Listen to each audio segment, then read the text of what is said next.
Hello, welcome to the Grosseal Township Bicycle and Pedestrian Advisory Commission. First thing we need to do is call the meeting to order and stand for the Pledge of Allegiance. I pledge allegiance to the flag of the United States of America and to the republic for which it stands, one nation, under God, indivisible, with liberty and justice for all.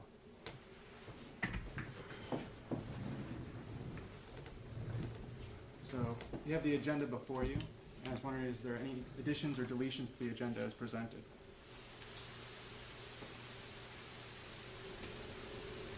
Hearing none, can I get a motion to approve the agenda? Make a motion. I'll second it. Okay. All in favor? Aye. Motion passes. Next, we have our meeting minutes prepared by Aaron for September. Did everyone have a chance to look over those? Is there any comments on the meeting minutes? Okay, can I get a motion to approve the meeting minutes? I'll motion. Approve them. I will support. You don't have to vote to accept meeting minutes if you do not change them, so. Oh, okay. Duly noted. All in favor? Don't need to. Okay.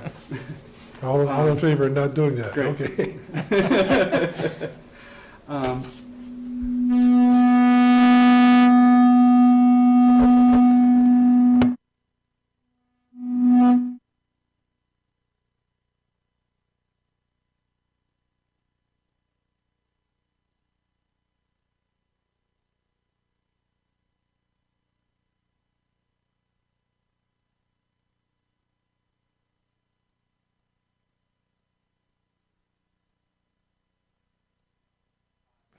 Seeing that there's no one here in the audience tonight for public comment, I'll move on to the letters specifically.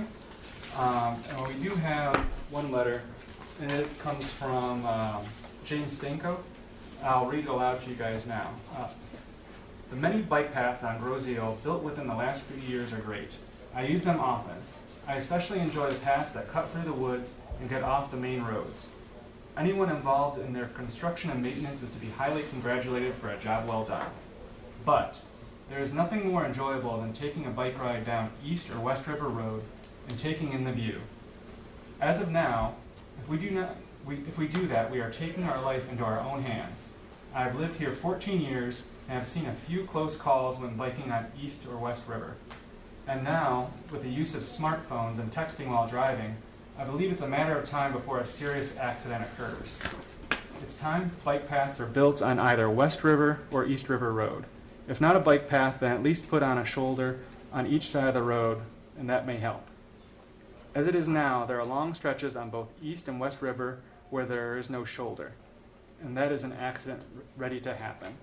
I know the property owners probably don't want a path in front of their house, and that will have to be addressed as well as funding.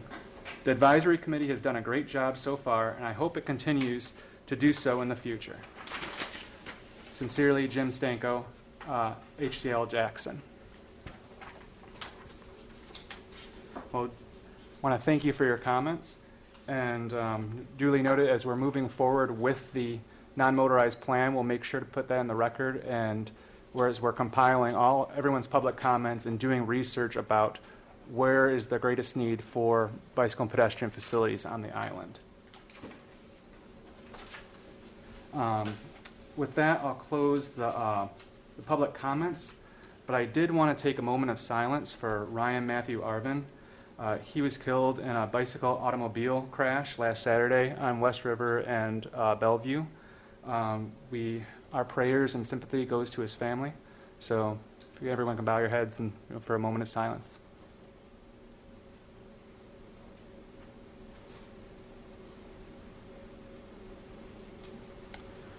Great. Tonight we have a representative from CE Rains Company, and he's going to be telling us, here to answer some of our questions that we might have about the Horse Mill path, as well as some of the maintenance going on within the Meridian and Grow Road paths. Would you come up and identify yourself? And this is the gentleman that the township has as a representative that oversees all of the construction and maintenance projects as they are occurring. He's out there every day as our watchdog. correct? Correct. Do you like being called a watchdog, or Oh, that'll work. that'll work? Mr. Bittinger, please tell them a little bit about yourself. And Bill Bettendorf, Charles Rains Company, been there for 40 years, so. I think I've handled the survey and construction part of it for 30, so. And been involved with Grosse Ile all these years, from the original bike path to where we're at now. Well, welcome, Bill, and thank you so much Thank for you. your efforts and work on our behalf. No problem. there,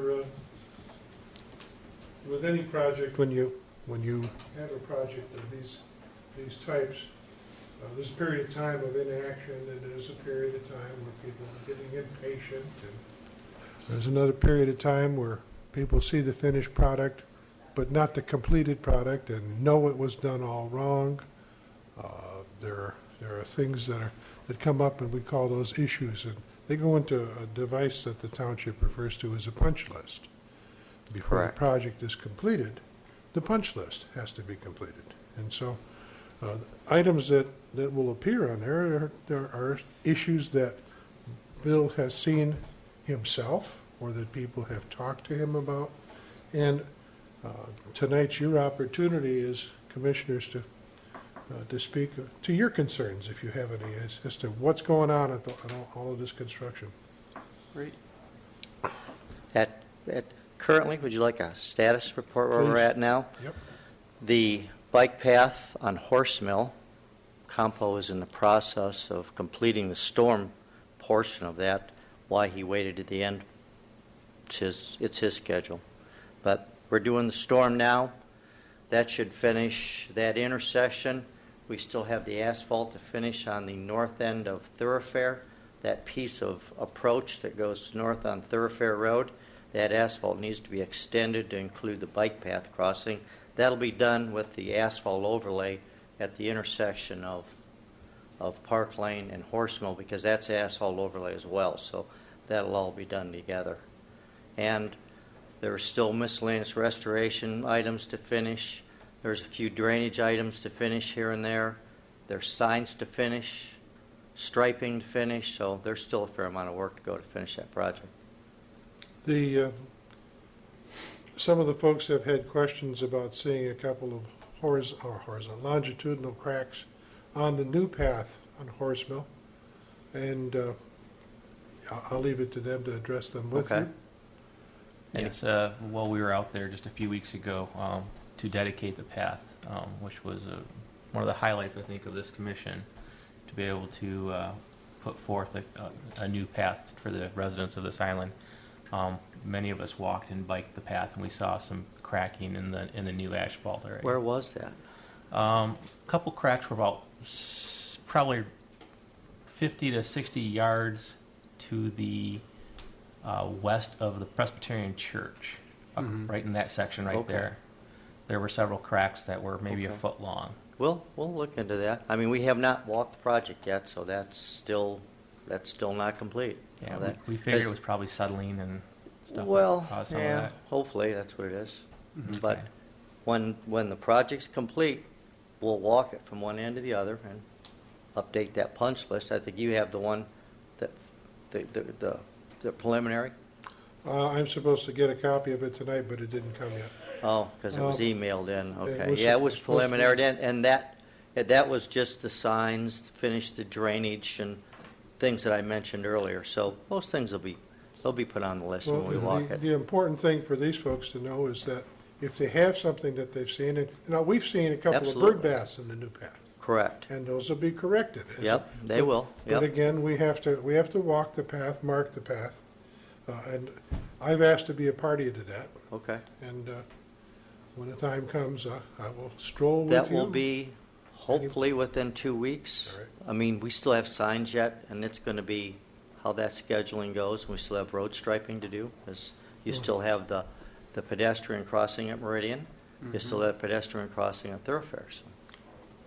If I might go to the repairs on the older bike paths, an issue that I've heard more than once is the way that the crack sealing has been done. Can you address Yes. that? Yes, I can. And normal procedure, I have a a sample of what Wayne County requires. Sealing is always left down 1/8 to 1/4 of an inch, because mechanical devices, brooms, which used to sweep snow plows, if you leave it up, they have a tendency to catch it. It's just soft applied rubber, pulls it right out, especially in the winter, because it isn't flexible anymore, and the asphalt's rigid, so it pulls it right out. So that's left down for a reason. Now it will, as time in the middle of the summer, and as asphalt changes, it will come up to the top, and that's one of the reasons too. So, I mean, that is a standard, 1/8 of 1/4 of an inch. Well, explanation is a great help for people. who And have that I have a question. sample if you want to see it, but that's a Wayne County standard. That's a Michigan Department of Transportation standard as well. I wouldn't doubt that we're right up to standard in, It's 1/8 to 1/4 inch is the rule of thumb. You try to keep it within that range. well, we have paths that are 20-year vintage in Yes. some places, and they've had some work done to them, and some of the places where we've removed complete sections and Correct. repaved them And overlaid, and correct. overlaid. Yeah, yeah. Those are places where you're going to see a little deviation in elevation. and, Yes, you are. It's not a pool table, all right? It's Well- not an airport runway. Correct. It goes up, it goes down, it has angles to the left and to the right, and it's a Correct. path. That's I think right. that's a definition. Well, and I think if it was made to look like the freeway, I don't think it would be as enjoyable in the first place. Isn't that part of it, is to be a little rustic to it? I mean, not have holes in it, obviously, but it has to be safe. I think that the work that's been done this year, both on the existing paths and on the new path, are a real affirmation of the spirit that this bike path system has been placed in, and that this commission was protective and active in bringing it up and keeping it up to a high standard. I We- actually, I agree with that more than you can possibly imagine. Having built bike paths in other communities, your bike paths are by far, the maintenance is superior. Ours are world-class. Yes, and, they are. no, to the credit of the folks that live in this township that pay a bike path millage, to have that happen, we're happy to spend the money to keep them as good as we are. You have a very, very good system here, better than most. One of our goals is to make sure that we have, continued asset management of the path system constantly go out and be looking to see what areas are starting to degrade and fix them before it becomes a structural problem and costs more in the future. Correct. So, I thank you for all of your work on this, and with the analysis and the surveying and actually getting out there and doing the work that needs to get done. Just for the sake of us on the commission as well as the people at home, could you give us an idea of how often seal cracking and things of that nature should be taking place on our path?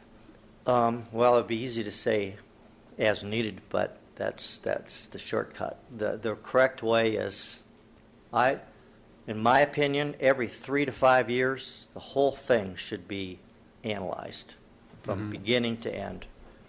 Pick your oldest sections first, do those, and then work your way out to the newer sections. But every 3 to 5 years is a good rule of thumb.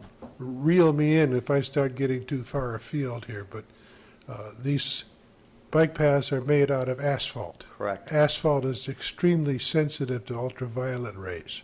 It oxidizes. That's It correct. goes from black to gray to almost white, given Correct. enough time. It's called oxidation. That's correct. And all of that is the loss of the material that really holds the path together. That's And correct. so the crack sealing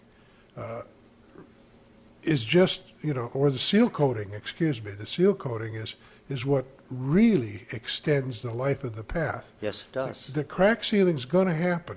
And Yes. it has to happen because when you lay a continuous stretch of anything, the shifting of temperatures and over the seasons is going to split them in places. Yes, it does. Trees grow underneath them. So we're going to always have this maintenance issue with it, but Yes, it's you not will. inordinate, and I think we're staying right on top of it. You are. And as you mentioned earlier, as the asphalt oxidizes, it loses the oils in it, it loses the flexibility, Yep. and it shrinks, and you get those shrinkage cracks. Mhm. And again, that's just a normal thing.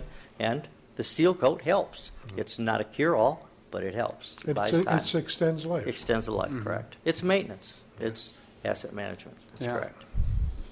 Well, thank you very much. I did have a question about the horse mill path. There's been several citizens that, residents that live on Horse Mill, and they were concerned about some of the trees that were taken down while, to clear a path for the bike path to go down. So they're along the entire stretch, basically from Meridian to Park Lane. There's trees that are basically about 5 to 10 feet off the path, basically right where right where the wood starts, and they're piled up along the area. And so I didn't know if that was something that's on the punch list already that's going to be taken care of, or is that something that we need to add to that or find out if it's within the scope of this project? We can instruct the contractor to take those down. Now, they took the trees down and they were mulched up and hauled away. The ones that were already there were left there. Now, if we want to take those out and clean that up, it's certainly possible. Well, I think it deserves a good look. We're going I to put think it on so, the punch too. list. There's many people have complained about it. That would be certainly an easy thing to do. We're going to do that. Okay. Let's put it on the list and make sure that we address it. There are some there that are very obviously pushed out of the way. They could have very well been, Yeah, yes. so- Yep. The difference between a lousy job and a beautiful job might be 10 trees. Okay, All yeah, right. that's not a problem. And I know there were trees that were already down, and I suspect they pushed them aside because they were already on the ground. They weren't called out to be taken down, so they weren't part of their work. They weren't, because there was a pay item for tree removal and disposal for each tree per size. And if it was already on the ground, I suspect they just shoved it out of the way because it wasn't a pay item. Yeah, well, let's go back and readdress those, and we'll take a can of fluorescent orange and see which ones we want to fix. Absolutely, yes. That's an easy thing to do, yeah. All right. Great. We'll make that walk. That's not a problem. It's easy to do. One other question that some of us on the commission had was about motor vehicles that are on the path. Basically, you have some utility vehicles, or you have plows coming through, larger vehicles, and basically, I was wondering if you might be able to tell us, how much carrying capacity does the path have? Can it support the weight of those They're vehicles? designed for your standard everyday pickup truck and maintenance vehicle. That's why there's 5.5 inches of asphalt. They were designed for that purpose. So you can maintain them because, as a lot of people were concerned when they were doing the repairs on the Meridian part this summer, well, they would get on at a road and drive all the way along to do the repairs. Well, you can't use people's driveways to access the path, and you can't use their landscaping, which their lawn area. They paid to do that. You have to drive the path. So you can't just exit in somebody's driveway because they paid for the driveway. Because basically the path stops at a driveway and then continues on. So that driveway is theirs. So you have to drive the path, and the maintenance fields have to do it, so therefore you design for that purpose. Great, that's very good to know. We are strong on policy about prohibiting driving on the path Correct. for other than maintenance vehicles. And we have all seen utility companies pull right up on it. Yes. I've seen people pull up on it to unload a pickup truck full of mulch so that they don't have to drive on their grass. Yes, That's pushing the system, it and is. we don't allow that. But There is. when it comes to putting a pickup truck with tools and hand tools and fill material to do your patching as you're driving, that makes sense. Correct. You have to. I mean, your mowing and your snow removal equipment at that, they have Has to, to they go. have to be able to. Even the bridges have to be able to handle that weight. Yep. So I believe I saw in an email that one item on the punch list is redoing the portion of the path that crosses the gas station over by Macomb Yep. and Meridian. yep. It's good to see, because that's an area that I ride Yes, on quite yeah. often. That's and going to isn't be done dangerous. probably. Just a little update today. I sent an email off to Brian Morrison from Pavex, and at the intersection of Hawthorne today, he lives in there. He stopped, and I told him about that piece down at Byramar, that crappy piece of that they haven't finished. whether he knows it was done or not, but I've not been a person to award Academy Awards, but he sure appeared that he didn't know that it was like that. He was told that it was done. So he went and looked at it, said he's going to get it before the end of this week. He's going to address it and take care of it. And he's also going to start on restoration the end of this week as well. So bottom line for us is that if anybody here has an issue with any bit of the work that's been done or anything on the new path, you need to get that to me so I can get it to them right away this week. Yeah, he's starting restoration this week. So if you know anywhere, well, we're going to be going the whole path. So from where they started at South Point to where they ended at Voight, so it's going to be the whole thing. So we've got areas where we took roots out in that they have restoration to do. So we discussed it today. Mm-hmm. I'd like to extend that invitation as well to viewers at home. So any residents that have questions or comments about the system that's being, the projects on Horse Mill as well as the maintenance on our existing bike path, please get those comments to us. You can always email us at gibikeped@gmail.com. You can contact us via Facebook, or as always, you can get a hold of the Township Hall and leave a message for them there. So does anyone other commissioners have any questions for Bill? I have voting. Great. You think the bike path and you feel it? It's kind of like a moisturizer to keep it young, right? Correct. Okay, bye-bye. Female point of Correct, view. yes. Now you die. It's an asphalt product. Right. Okay, and then you mentioned that the trees were already there, down. Were they cut or were they naturally fallen? They were already dead and lying there. There were several. They were all ash trees. Imagine that. Imagine that. Oh, they died. Okay. And on the punch list, what's your prediction when it's going to be complete? The punch list or the work? The punch list. The punch list is preliminary is done. So it'll be like It done was this fall? emailed today, but for whatever reason, I haven't seen it you yet. didn't get it, so. I just checked I at did 6 both of them o'clock. today. You did both of them? Both of them. They're all preliminary at this point. We'll They're be always adding to preliminary. it. Okay, so will you be completed in the fall? Pardon? Will it be completed by this year? Yes. Okay.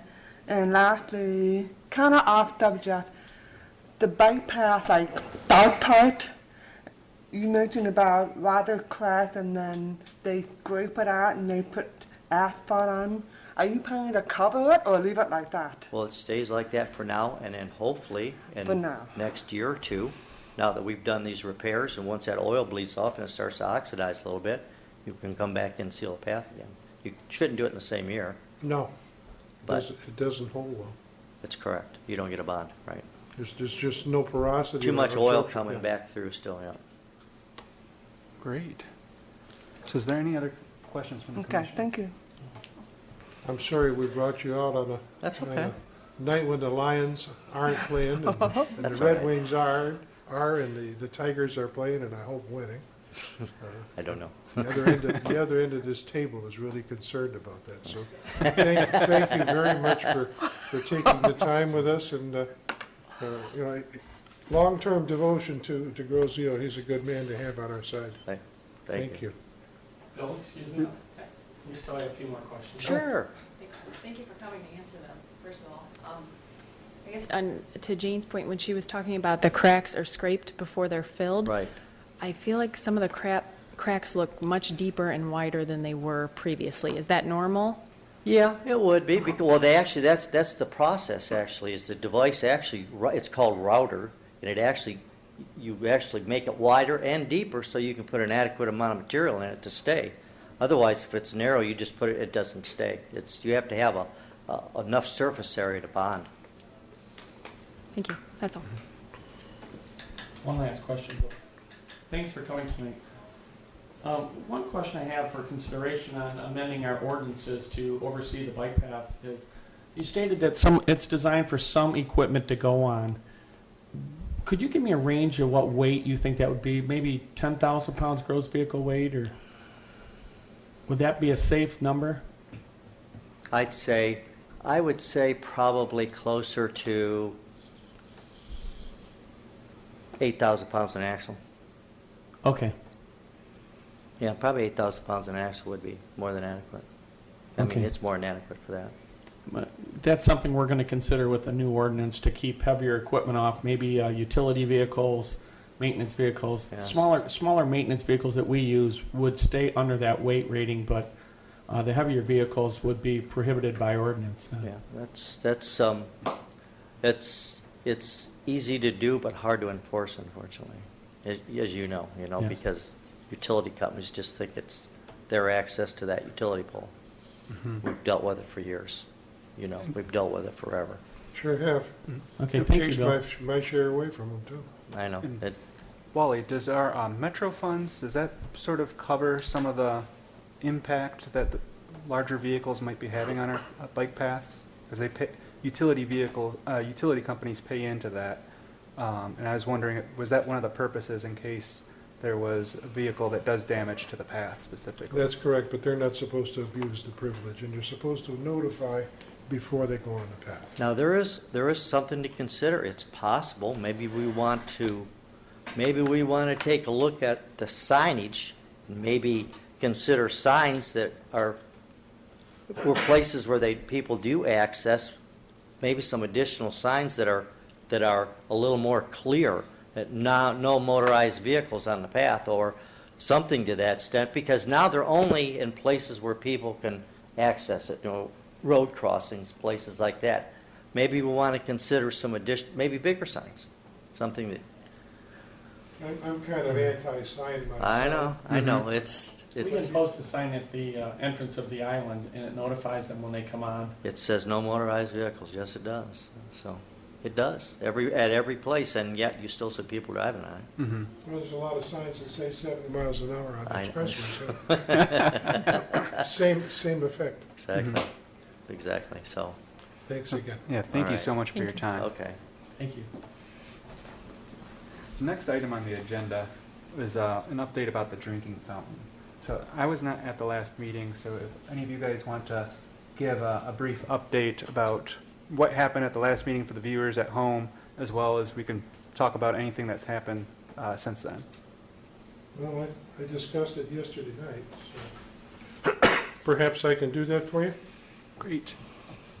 We were requested by the Island Roadrunners, Erica Hidalgo, who is the president of the Roadrunners, wishes to have their group donate to the township a drinking fountain that is pet-friendly, and it is to be placed at the south end of the bike path system, generally in the area where Grow Road and Meridian intersect. This decision of where to place it was arrived at by Barry Sedlock and Erica in discussion. It's a good spot for it. We have a fountain up at the Lutheran Church. We have a fountain at the park on Meridian and Macomb, and so the next logical place would be down at the south end, so people on the path in several locations can access fresh drinking water. And Roadrunners wants it to be a pet-friendly fountain with a bowl at the bottom for your pets so that they can get a drink of water too. I think that's pretty nice of them. They sent and sat over pictures of some suggested fountains in the DPS. They had an informal meeting, and they came up with a half a dozen suggested fountains. And they're kind of looking at us to make a pick of one that we would like. I would like to make that pick with Erica and Barry being the persons who will finally decide on it. And their issue is that their donation will not exceed $4,000, and the cost of a fountain plus installation will exceed $4,000.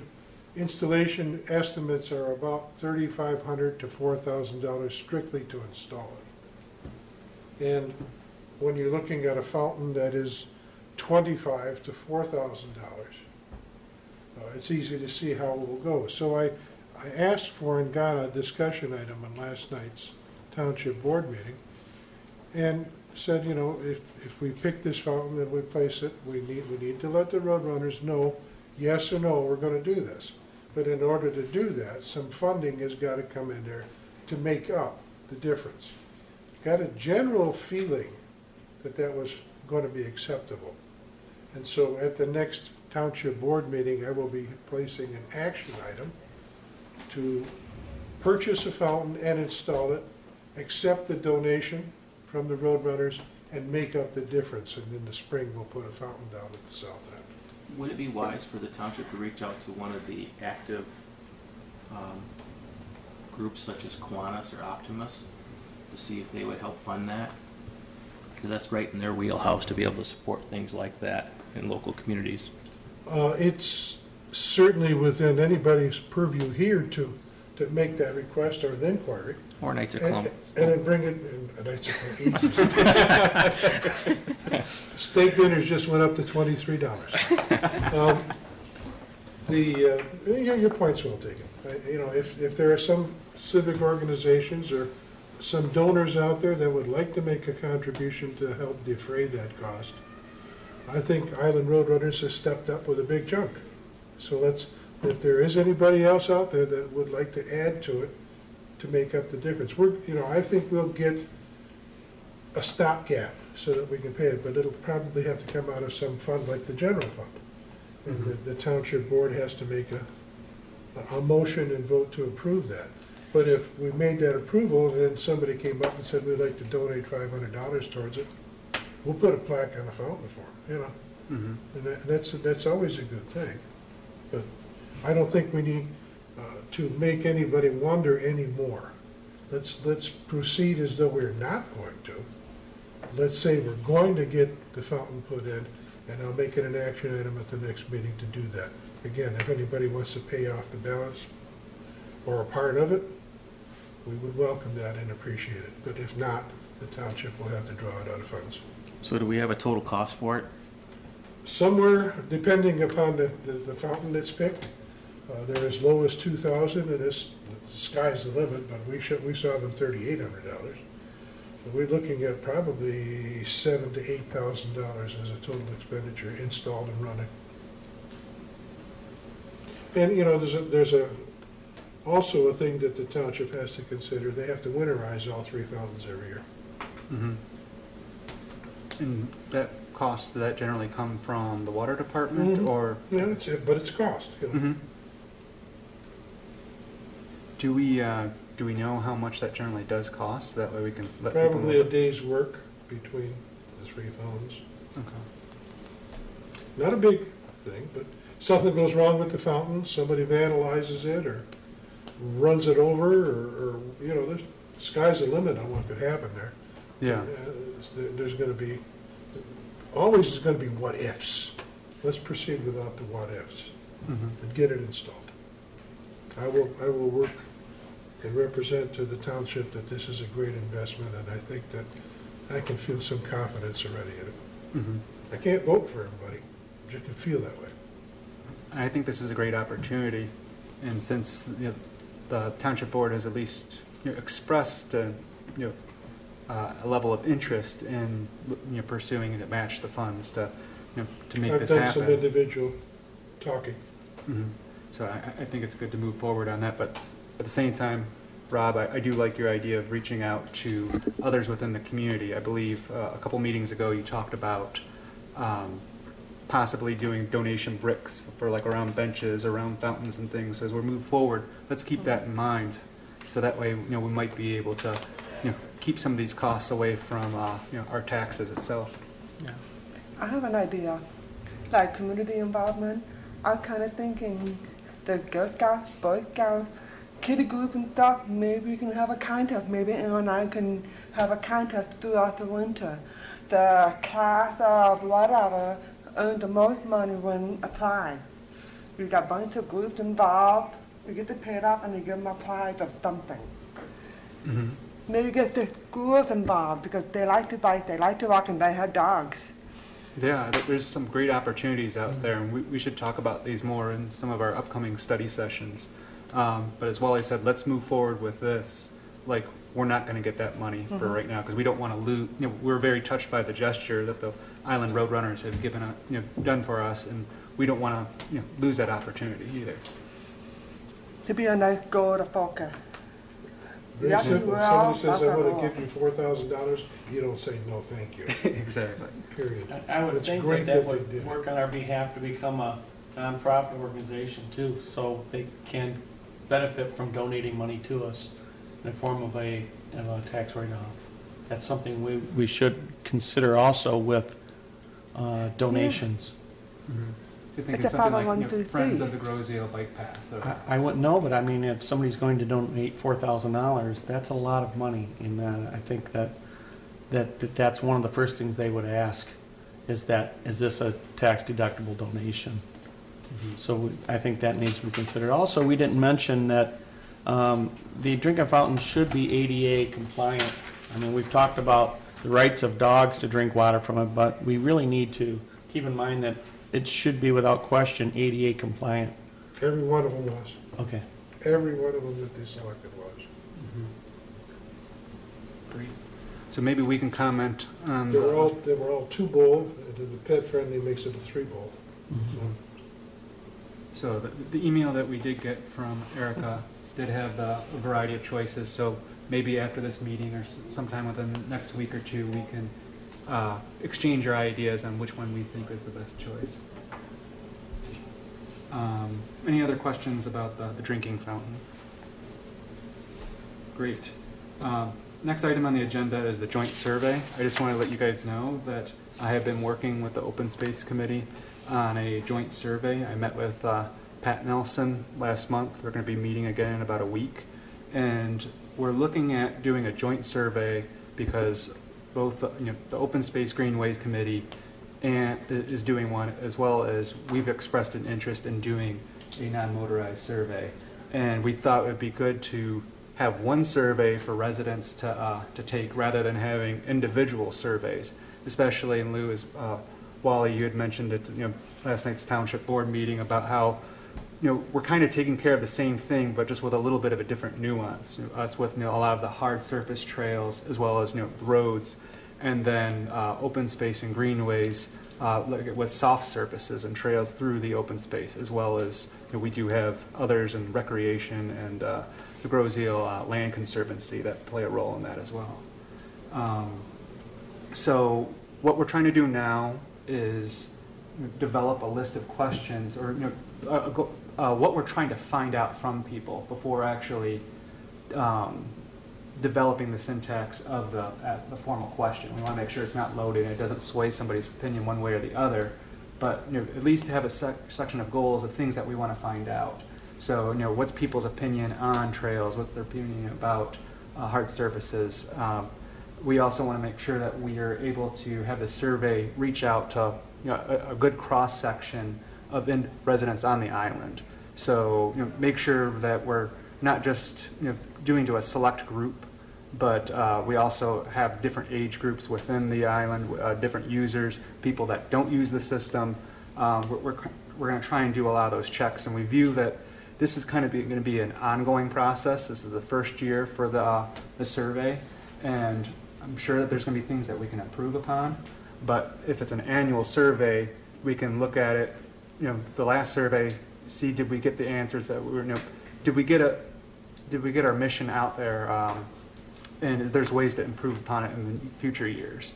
And if this is successful, we might be able to bring in other groups within the township in the future. So perhaps we can ask questions as bicycle and pedestrian travel relates to the downtown, or it has impacts on recreation, or with the Land Conservancy. So it's a work in progress, and if anyone's interested in meeting with us, meeting with me and Pat, I am more than willing to have you come aboard. Is there any other questions about the joint survey? Why don't you forward the information to the members of this commission, and we'll see if we're available when you're scheduled to meet. Great. Next item is an update about safe routes to school. I think all of you know that the Safe Routes to School was canceled for this year. We ran into a few challenges. I think one is this is not a standing event. This is something we were trying to bring back. I think number two, we are representing the township. So in previous years, whenever they had done a walk to school, it came from the PAT organizations and some of the organizations within the school. So it's a little bit challenging for us to get in touch with them. I think because it was fairly soon after school starts, the date creeps up a little bit.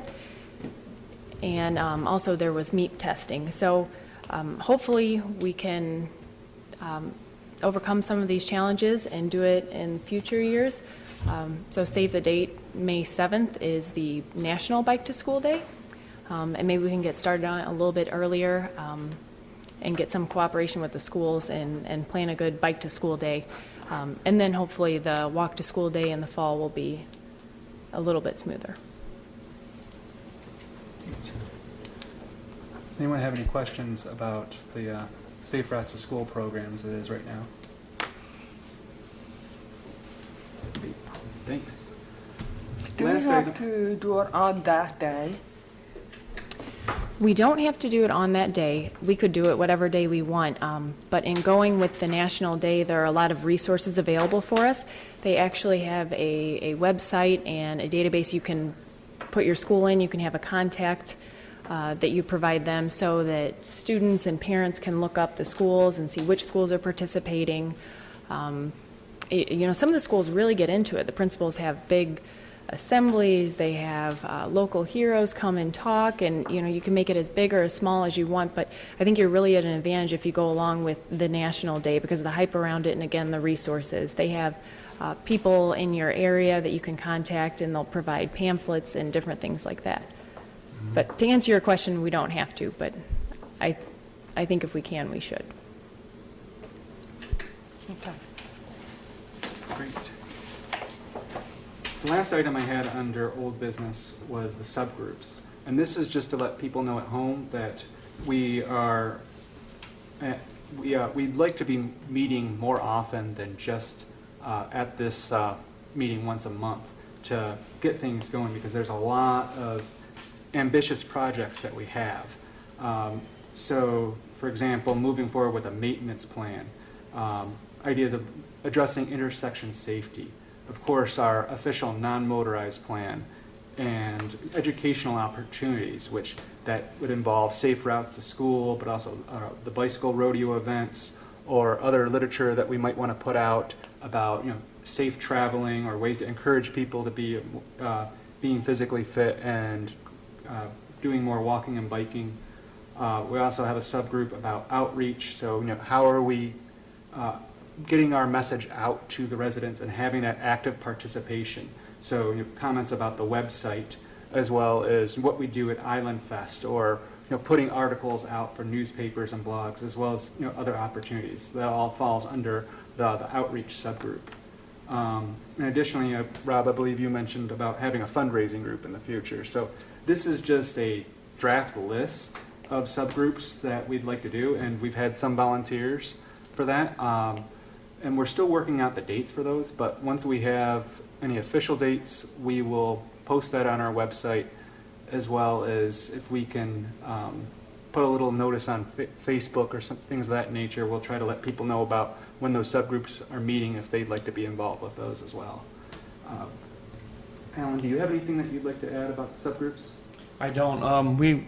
As far as my PAC project goes, that would be separate and unrelated, but we still are waiting for results from Michigan Fitness Foundation on suggestions and feedback from them. So we expect it in the next 30 days. And hopefully by the next meeting I'll have a report on just that. Great. Any other questions or comments on subgroups? Even though we're having a hard time deciding on what day, when we can do that, can we do it like before the meeting? Kill two birds with one stone? That is a possibility. If that works for people, we could do it either before the meeting, or if we you know, get out at a reasonable hour, we could do it afterwards. Tonight, I don't want to do that based on you know, the ball games going on. So, but I'm sure it's over by now. yeah. He's a lot wiser than I thought.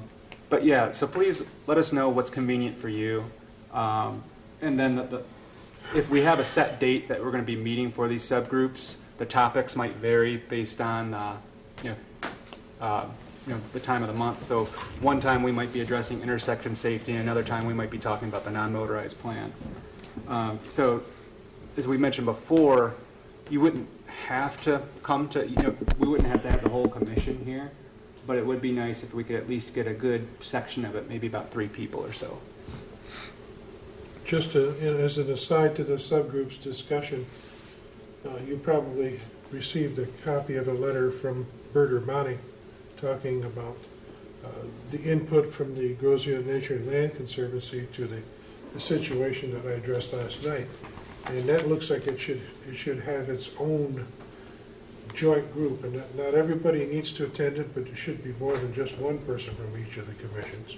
Mm-hmm. And just an information sharing session to see how we're going to implement and make common legislation that will not affect anybody adversely and be for common good. So put that in the back of your head and think about how we're going to respond to the Nature and Land Conservancies, because she's looking for the answer. We're going to have a meeting of the Greenways Open Space, but it's next Tuesday. And if anyone would like to join at that time, I'd invite you. But if not, please give us your input so that I can share it with Cliff. And I think Bert, being a member of the Greenway Open Space and liaison to GI NLC, is going to be a great thing for all of us. So. Mm-hmm. On that note, I believe I did send out the email to the rest of you guys about the invitation from Bert Urbani. But there is the Grozio Nature Land Conservancy's annual meeting on November 2nd. They didn't think that would be a good time for us to have a subgroup meeting per se, but they wanted to let us know that we were all invited to come to that, as well as there's an owl prowl that evening, and I believe both events are at Centennial Farm. So if you're interested, please consider going. That's all I have under old business, and we don't have any new business today, as far as I know, since we, unless anyone has anything else they'd like to add now, we'll move into the reports and closing. Wally, you got the floor. I said enough yesterday and today to last a week. I want to thank everybody that came to the ribbon cutting at Horse Mill. That was a class act. Very nicely done. Several of you on this commission had a direct part in making that a class act. Ms. Fiegel is one. Rob, Brian, Aaron, Alan, thank you all for what you did there. Thank you to the folks in our community that attended, and there was plenty of them in a rainy day. Yeah, it was very touching to see the participation with the weather being so bad. A lot of people believe in these bike paths, and they're showing it. Thank you very much to the Grozio Presbyterian Church for their hospitality in hosting afterwards, and very special thanks to Jack Delvey and Mary Neidhart, 2 very special people to me. End of my report. Great. I'll add on to that and thank everyone on this commission, especially Jane for your hard work to go out there and beat around the bush, putting up flyers and making sure that the event was well advertised. We couldn't have asked for any warmer faces or smiles at the event, and it was great to see everyone out there. Only other thing there's 2 other things that I'll add. One is I did notice that there is work being done on several of the road intersections. So East River at Island. I think I also noticed some at a Meridian Church. Yeah, and some of those intersections were talked about in public comments in the past about pavement issues per se for cycling. So that's an area where we're getting more bang for our buck. Twofers per se. It's addressing pavement issues for motor vehicles, but also for cyclists. So I hope to see more of that in the future. And as we develop our non-motorized plan, hopefully we might be able to capitalize on some of these construction projects coming through, and if there's the possibility, we can be adding in more bicycle and pedestrian amenities. And that's all I have, unfortunately. So with that, I want to thank everyone for their time, and if I could get a motion for adjournment of the meeting, that would be appreciated. A motion to adjourn. Any support? I support. Great. All in favor, say aye. Aye. Aye. Thank you, everyone. Walk, bike, and drive safe.